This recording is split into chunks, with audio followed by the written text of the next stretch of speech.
Good evening, Rifters. This is Rifts and Rules, the 5e D&D podcast where we go through the many 5e books and talk about various rules to enhance your gameplay experience.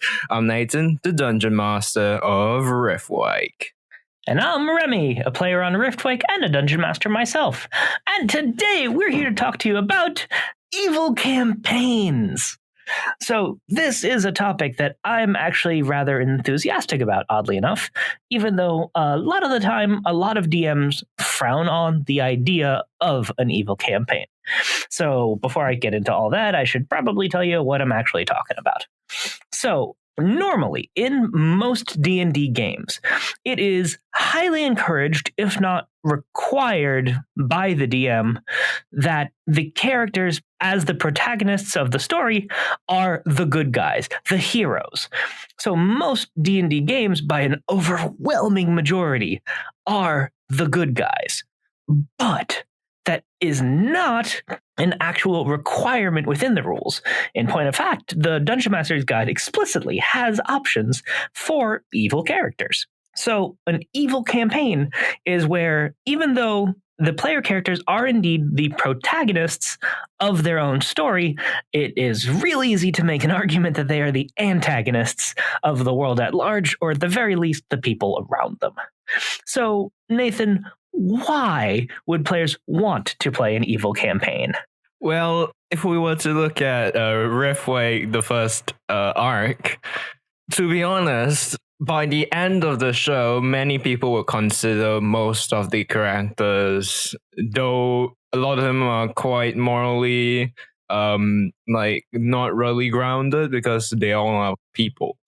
But a lot of people would consider them to be evil, and that's actually where most evil campaigns can come from, which is a situation when the characters find themselves trying to do good and eventually realizing that even though the intent was good, the result of their actions has resulted in innocent people dying and so on and so forth. Because they acted too soon, they act on the wrong people. And there's other instances where it's just fun to be evil sometimes, especially if it's all planned out correctly, where you can have these do good people out there that you can just be a freaking asshole to. And I think that can be quite fun. So that's basically my thoughts on the situation. Thank you. You actually raised a lot of good points in there. So I'm actually going to dive a little deeper into some of those things you just mentioned. So the corruption of the character's intentions is super, super important because, there's the famous saying, the road to hell is paved with good intentions. And in D&D, that is a really, really easy thing to do because the adventuring lifestyle is fucking dangerous, and I cannot imagine. Isn't there like a saying that if heroes live too long or something along those lines, they become the villains or something like that? The villain? Yes, absolutely, yeah. There is. Or, another one, the only thing that the people love more than a hero is to see a hero fall. Like, there's a lot of quotes around that trope, and for good reason, because it's such an easy thing to do to crack in high-stress situations, and adventuring as a profession has the job of going through ridiculously stressful situations over and over and over again. So it is incredibly easy, like from the logical perspective, for someone to crack, because that's just how a human mind works. Like, humans aren't really meant to deal with a lot of, terrible situations. Like, there's a reason that, Lovecraftian horrors are said to break a human mind, because there just are levels of otherness that the human mind is not meant to deal with. So in D&D, there are so many different ways that DMs and players could choose to play that out. So I actually misspoke a little bit when I first asked you the first question, in that I asked why players might want to play an evil campaign. And that I should not have phrased that way. I should have just said, why would anyone want to? Because it is absolutely possible and, desirous potentially for a DM to want to plan to do an evil campaign. So we will absolutely dive more into that later. I just wanted to make sure I got that point out at some point here. So anyway, so the corruption of characters, high stakes lifestyle, stress, time on the road, not having a place to hang your hat. Like, people do call adventurers murder hobos a lot of the time. And that's not a good description of people. Like, even jokingly, we don't refer to adventurers as mentally stable people, because the argument could be made, most adventurers are not.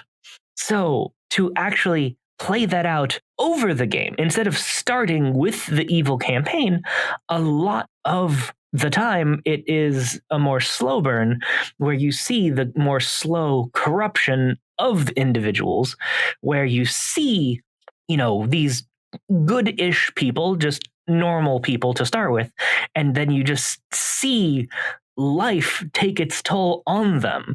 And Arc 1 really was a kind of great example of this. So just throughout Arc 1 of Riftwake, you just saw, okay, these aren't the best moral people, but for the most part, they're trying their best to just, go through life. And then you just see the toll that it takes on them until, like you said, it's kind of hard to deny that some rather evil choices were made as we went along. And just looking at the way that things can be in a D&D game, sometimes the party may just simply decide to do something out of mind, because in certain situations they may be acting perfectly good and all. Sometimes people come across situations that they just think it's funny to be evil, because that sometimes it is funny to just simply kill a cleric and then regret it later when your dungeon master describes it horribly. But yeah, there are situations where being evil is definitely the more fun option than just being the goody two shoes. Yeah. So I mentioned the stress of things breaking people down over time. However, there is, another interesting kind of mental health way to look at things, which is, okay, I'm going to go a little bit historical on this now. Back during the 1980s and 90s, there was a time in America called the Satanic Panic. And part of that was the idea that playing D&D either will lead to you going to hell or is an actual deal with the devil and you're doomed. And this was a thing that a lot of people really believed. Where are my powers? There were people who actually thought D&D gave people satanic powers. And so there were a lot of satanic powers, man. Yeah, I mean, I've been playing D&D for years and I ain't got no superpowers. If I got satanic powers, I'd totally give away my son. I'm not gonna lie. Anything would be cool. Yeah. Pyrokinesis. And I mean, like we talked about back in the Afterlife episode, an actual immortal afterlife, is not logistically logical. Even if you factor in, infinite magic of God. So the idea of it being a more temporary thing in actuality, I would totally trade away my soul if that was actually an option. But anyway. And well, we're good examples of why there might be some appeal to evil campaigns. It's hard to argue that we're good people. Anyway, there was the Satanic Panic. So a lot of research actually has been done, which is kind of ridiculous if you think about the idea that money was spent researching, if playing D&D actually makes you a bad person. And violent video games was also a big part of this. I'm sure you probably heard more about that side of things. But D&D, violent video games, all of that, there actually has been a decent amount of research done into it, but you may or may not have noticed that there's not a lot of publicity to that research. And that's because what all of that research has determined is that it's actually healthier for people to have some kind of vent to their darker impulses, and that people who do have access to the darker things that humanity creates, those like super violent video games or D&D, actually can vent out those darker impulses and make it less likely that they will actually do so in the real world. So it is actually a good thing for some people to do terrible things in video games, because that satisfies that lizard brain component of man to do those terrible things. And then in game, you have done those things.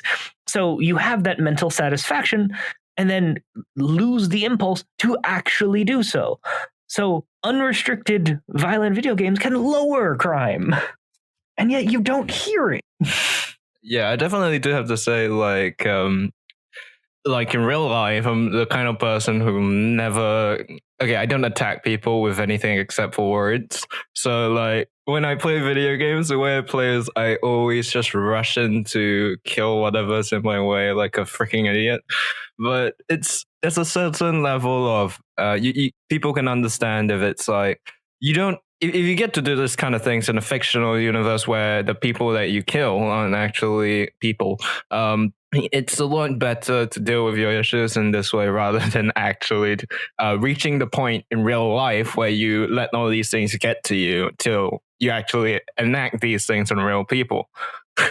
And yeah, there's something to be said about how evil campaigns can allow you to explore the consequences of doing such evil actions and actually being a story to be told about not doing them because of the people you may hurt. Yeah, there's a honestly kind of odd thing in the real world, which is that people think that just having the desire to do bad things makes you a bad person. And I wholeheartedly disagree with that sentiment.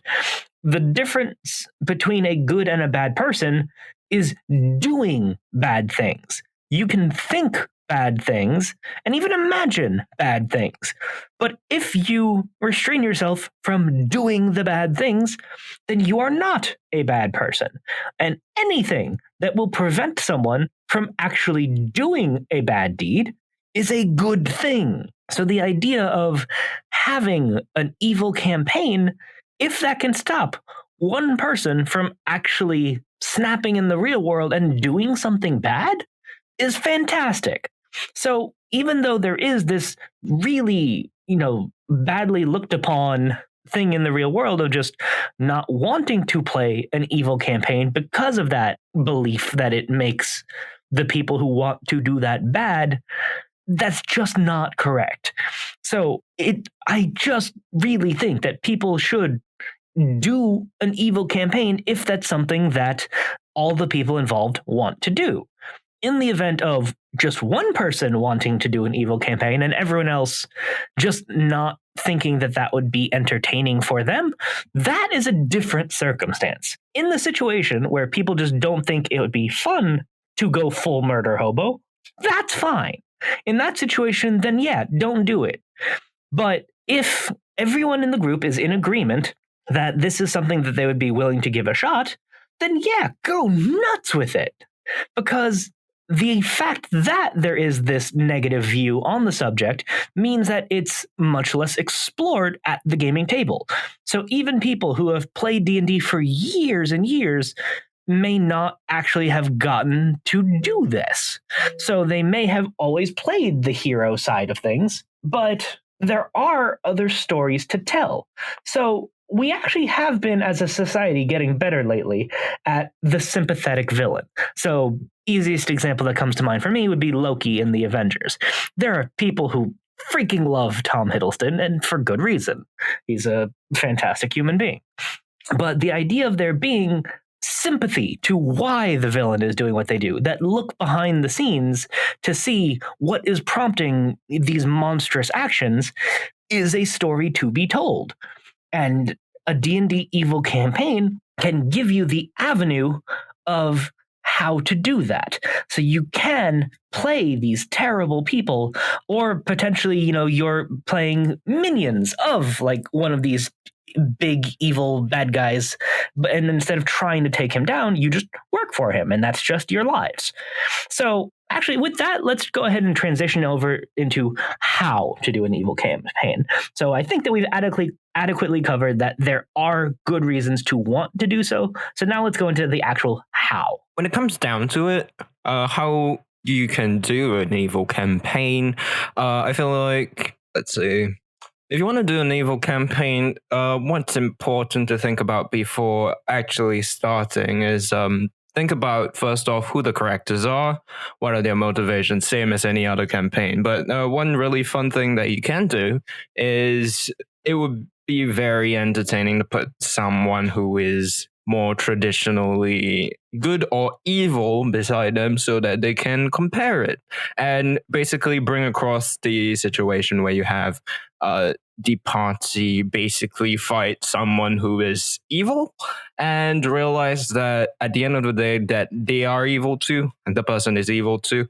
for different reasons, and the other person might be good too for different reasons. It's all about perspective after all. So one example of which is killing the Red Cardinal back in Arc 1.